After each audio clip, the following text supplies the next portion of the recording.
Umbo, mwenendo na hata sura zake zitakuhadaa kuwa ni mmoja wa wanaume katika kaunti hii ya Nyeri. Ila ukweli unaokupiga kwa kutumia macho mapekuzi na akili razini ni kuwa ni mwanamke. Mwanamke ambaye amekaidi upole wa kike na kujitosa kwenye ulimwengu katili wa wanaume. Sauti yake yenye madende ikiongeza uzito wa dhana hiyo. Can't say that. How are you? I can't. I just feel sick. Ndiye Njeri Kezia, aliyezaliwa miaka 54 iliyopita katika kaunti ya Nyeri. Tabia na sifa zake zote zina halisi mwanamume. Wana kijiji wamempa jina la Mike. Hata hapelekani na wanawake. Marafiki zake ni wanaume. Kezia usiku saa 8 usiku tunaenda na yeye. Kuna mahali hatuendi na yeye usiku. Tukienda maoboresi tunaenda pamoja na yeye.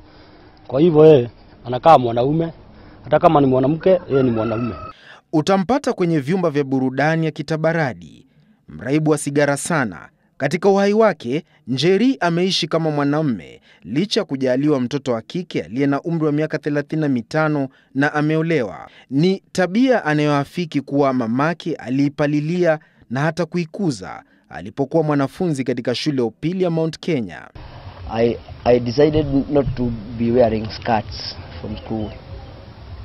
So what, even my mom told me, don't be wearing skirts. You don't look good. Be wearing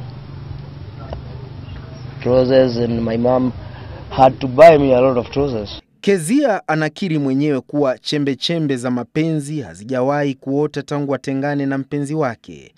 Ndoa yake ikiitikia miezi 2 tu baada ya kufunga pingu za maisha. Now, there was a time we just moved in Nyeri town, and when I greeted my cousin, he didn't know my cousins or my brothers. He just, when I went to, he just slapped me. What? One slap. So I had to decide not to go with him. That's why I hate men, for one. Anakumbuka siku aliyokuwa amefungwa kwenye gereza la Nanyuki kwenye kitengo cha wafungwa wa kike. Kumbukumbu hiyo akielezea kana kwamba ilifanyika jana, maaskari wa kike wakimdhulumu. Mwanamke mmoja akasema hapa kuna mwanaume ndani ya hii cell. Lazima kaguliwe. Lazima kaguliwe.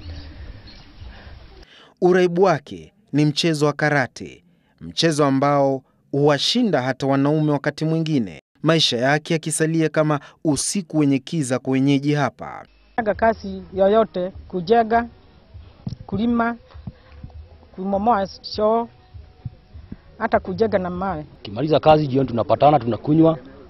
Kama jana tumetoka saa 7 na yeye usiku, tulikuwa tunakunywa na yeye. Na ni best yangu, na bebaga yeye na pikipiki. Stakabadhi za kupata upya kitambulisho za Njeri mwenye ucheshi mwingi